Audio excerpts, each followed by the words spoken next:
Hello men's, femmes, thems, and toasters, it is Ultimate here, and welcome to the first episode of Ultimate's Art Basics, which I think is what I'm going to call this. But I'm from the past, so I won't know. Please pick a better title, future me. Today we're going to focus on dragon wings. Now, I know that there are a lot of dragons who technically can have feathered wings, dragonfly wings, any kind of wings. What we're going to focus on today are the typical dragon wings, which are like very bat-like, and we're going to focus on different variations of those. So specifically what we're going to be able to do today is we're going to work on some common mistakes. So I'm going to explain some things that I see people doing a lot and explain why it's maybe not the best to do that. We're going to work on the basic structure, which is basically, okay, if we know what not to do, what are we supposed to do? And I'll explain why structure is really important for things like this. And then we're going to go into actual examples. I've drawn a very sketchy, simple dragon that we're going to practice on, and I'm going to explain actually how to draw it once we have the basics down. And all of these little things will be in the timestamps of the description, so you can just skip to any of them if you don't need help with any particular thing. Alright, so we're going to start with common mistakes. One thing I noticed a lot of people do is that they don't plan out their wings before they draw them. And that's not necessarily a bad thing, especially if you know how to draw them by heart and you're totally fine. But after 15 years of doing art and several years at least of doing dragons, I still plan out all of my drawings, including my wings. And I'll show you what I mean. A lot of the things that I see are things like this, where they just kind of start drawing and they do this. And if you have a simplified art style, that is completely fine. Like, you do you.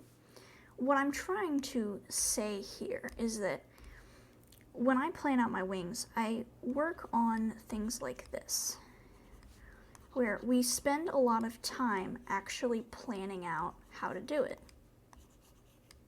And we're kind of going in a little bit in structure here, but I feel like this is important to make the distinction. See how I am planning out the spidery limbs of it instead of just doing the swoops. And you'll notice you'll notice that when I actually go to draw the membranes, this bit's a little bit weird, but that's fine, that it at least looks more planned out, right? And I've noticed, again, when people go farther than this and they still will plan it out, right? They draw it like this, they go like this. When they try to draw the inner arm, they'll go like this, and then that's it. Which again, is fine if that's what you prefer. But when we're thinking about the actual anatomy of a dragon, or I guess just the anatomy of a bat wing in general, because that's pretty much what we're looking at, a bat wing is essentially like another arm. It's another hand. So basically, when you draw it like this, you're drawing it like it has no thumb.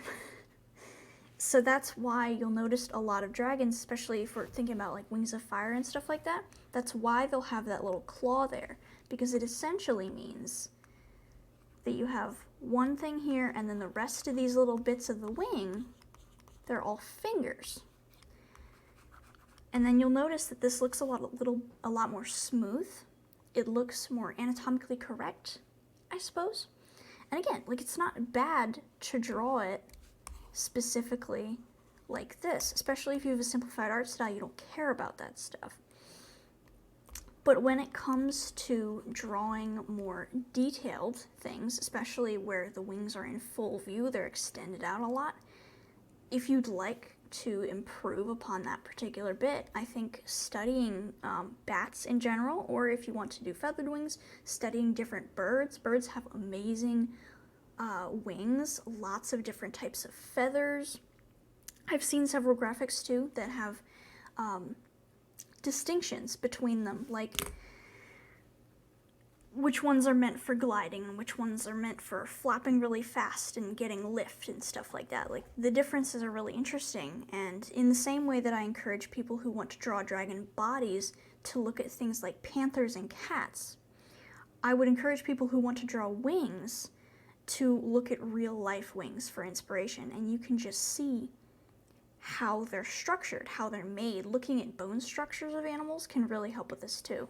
So that sort of thing, adding the claw and not structuring it out, that would be the things that I would say not to do. So what do we do?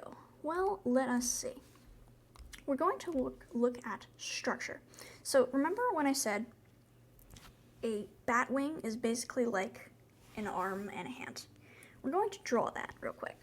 Now we're going to think about this structure here. So we have the arm, right? So we're going to draw that. The shoulder is basically usually where the wing connects in most cases for dragons. And then we've got this bit here for the forearm. And then we've got the actual hand. Some people even put, I've noticed, like actual paws on the wing, which if you're into that, if that's your style, go for it. I usually prefer to just do a normal wing thing. So we have the thumb here. See how there's one thing like this, and then everything else, you can draw it a little bit, right? And then plan it out. Long stretches, and I like to add a little ball on the end too with ridges and claws and stuff like that. We might actually need a little bit more room for this, but we'll fix that later. Now, some people also like to add, I think in Wings of Fire in particular, the dragons are drawn with an extra bit at the elbow. I usually don't add that. I'm not a fan of it because it makes it connect to the body weird, I think. So I usually don't like to add it, but that would be how you would add it if you wanted to. You would just go straight down from the elbow, maybe add a little bit of claw on the end. But assuming it's not there, you can see how this is very similar to that arm. In the case that you've got a thumb, you've got the fingers, you've got the shoulder, and you've got the forearm itself. You even got a palm, depending on how big you want that to be. And all you've got to do really is connect it. So we've got here, here, here, and then however you want it to connect to the body. I like to do it stretch like this. And if you like, you can add a connection from the shoulder to the hand itself. Sometimes I will even add a little bit of a fold like this and then a race along the shoulder, basically to show that there's something growing taut, like there's an extra bit of skin along the wing. That's up to you. That's totally up to you. But you can see how similar they are in terms of structure, and this is what I would recommend to anybody wanting to draw wings. Just imagine it how you would draw a human arm. If you can't draw humans either, that's totally fine. Imagine it as circles. We've got one circle. Here, I'll even do it in red so it's easier to see. We've got one circle, one circle, one circle, and then circles at the edges. And then all you gotta do is connect them. You go line here, line here, line here, line here, and then do a bunch of lines here to connect all of them, and then the membrane. There you go. And I'm not trying to make it sound like it's easy, because this is years of practice and drawing them really, really awfully to get it right. But what I'm saying is it's not easy, but it is simple once you get the hang of it. So now we can work on some examples. I'm going to stick with the red just because it's easier to see the stark difference. I have drawn like a 2-minute sketch of a dragon, so we're just going to use this to explain different bits. And we're going to draw outstretched wings, I will draw closed wings, and we're going to draw half closed wings because those seem to be the main three that people do. And the principles that we find while making those, we can apply to anything else. So let's see what we can do here. As always, we're going to start with structure. Let's do outspread wings first. I might actually have to make this canvas a little bit bigger just to make sure, I'm trying to go over my mic. There we go. Just to make sure that we have room to draw them. We're going to give this guy massive wings. Like they're going to be huge. So let's see here. We have one circle here, right, for the shoulder. So this is where the shoulder is going to be. This is usually where it's going to attach to the actual dragon. It's going to stretch out. Notice how it has a little bit of a curve because they're not rigid. Like they have bones inside them, obviously, but there's still muscles in the wings, so they're going to curve a little bit. They're going to be a lot more flexible, especially with membrane like stretched taut between them. They're supposed to be flexible because they're helping you fly. So we got a little bit of curve. Let's put the elbow right here. So right, this is the elbow, this is where it connects to the forearm. We're gonna go up a little bit. That's what you wanna do when you wanna do outstretched wings. I noticed a lot of people, they go like this, one straight thing, then they do that. You can do that. What I like to do, because I think it just looks a little bit neater, is to go up. This is where you make the palm, and then like this. Even a little bit more up usually. So we're gonna do this. We're going to add the thumb, remember? And then I'm going to plan out the fingers here. We're actually going to move this just a little bit because I want to make sure we have room. I've noticed, actually I still make this mistake all the time. If you can see, this, if I were to connect it, that looks really weird. So you want to make sure that your top finger of sorts is close enough to the other one that it's not going to look awkward when it actually connects to the membrane. All right, so we've got the fingers. I'm actually going to move the thumb a little bit. I'm going to alter some stuff because that's kind of what you have to do. I mean, it doesn't matter how long I've been doing this. I have to constantly alter what I'm drawing and delete things and add some other things. Like, to say that you can just draw stuff and then not have anything wrong with it is usually pretty unrealistic for drawing. So I add some flaps, I add some give there. I'm going to add my like little bit flap of skin as well. It's going to turn into that.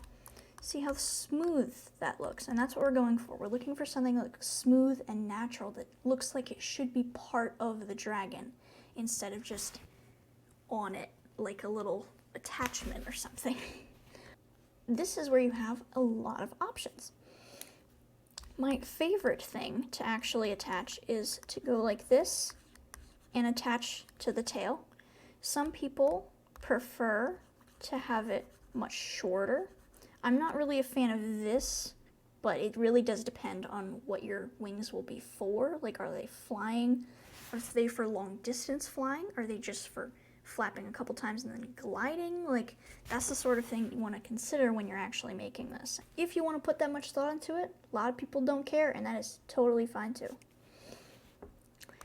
But I'm not a fan of that bit. What I also like to do, especially if it's a very fluffy dragon, but it has bat wings, you can add little ridged edges here, and then that'll look nice.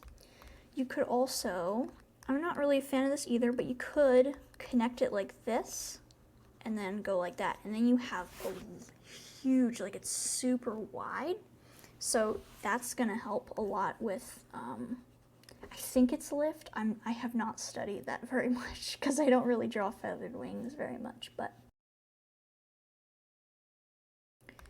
we're just gonna stick with, for this drawing, we're just gonna stick with this, and then of course you have to draw the other wing. You can draw it in a different position, but usually with regular standing positions, I just like to draw it the same. Make sure that everything is the same size. I noticed this actually in Flight Rising. If you know, it's a website for like breeding online dragons and stuff like that. And one of the references really bothers me because the wing closest to you is half folded and it's like half as long as the one behind it. So you want to make sure that whenever you're drawing something that's the exact same on either end, you want to make sure that it's the same size.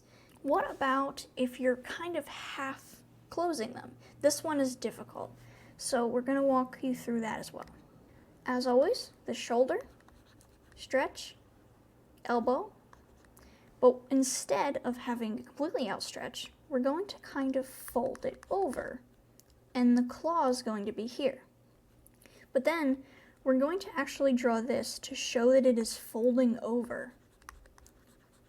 And that's where we go to this. You have several options for this. What you can do is, instead of having it be completely outstretched, you can just kind of make it mostly closed, which is basically the same as what we just did. It's just that the fingers are closer together. So it would look a little bit more like this. But when I say half closed, what I mean is part of the fingers are kind of folded over another. So it's sort of like this. Thumb is actually here in front of things, and you won't see most of the wings. So we've got the fingers, 1, 2.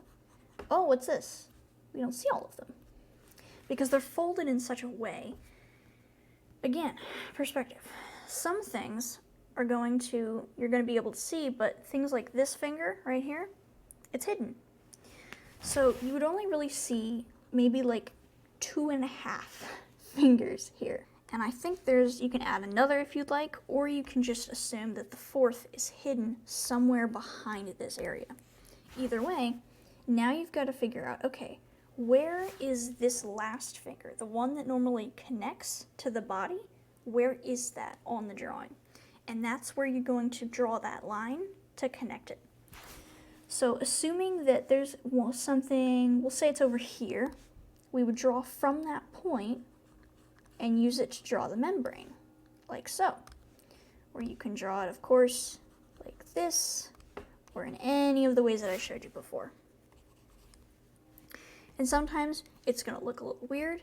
If you'd like to alter that weird foldedness a little bit, you can actually make one of the fingers be showing underneath it, not part of that folded bit. And then you can connect it to the others, and then you can connect that to the body. Either way is totally fine, as long as it makes sense, as long as your eye can follow it and see, yes, that is where it should be connected to. So this makes sense to my brain.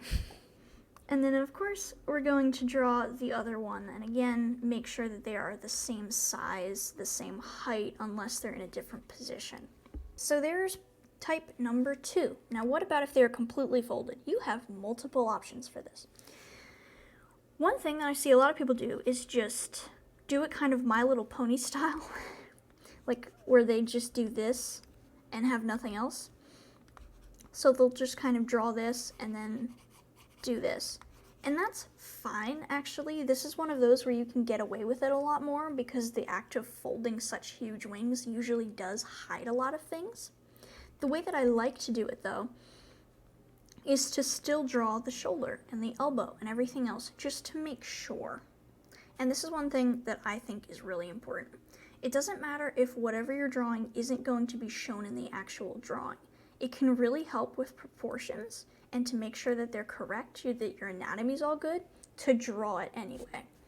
So even if the elbow is going to be hidden in this drawing, it's still going to help you to draw the wing if you know where everything's supposed to be, if that makes sense. We actually would see the elbow here, just a little bit. And then of course, draw the other one. And there you go, you've got some folded wings. And I can move them a little bit. You can put them lower on the body. You can put them higher and show like a little bit of the elbow, as long as you delete this bit later. Like show it just a little bit. That's pretty cool. You can put them way lower and have it be like wings drooping. There's endless possibilities. I have turned off comments for every video in this series because I'm tired of people telling me that my technique is incorrect. However, if you would like to suggest new videos, feel free to join my Discord server, the link for which is in my description. Not only can you suggest videos like these, I post cool behind the scenes stuff, and they get to see things weeks ahead of time in some cases. I'm also active on there more than any other social media, so you'd actually get to talk to me if you for some reason are interested in that. If that sounds cool to you, then click the link in the description. Thanks for watching, and Ultimate out.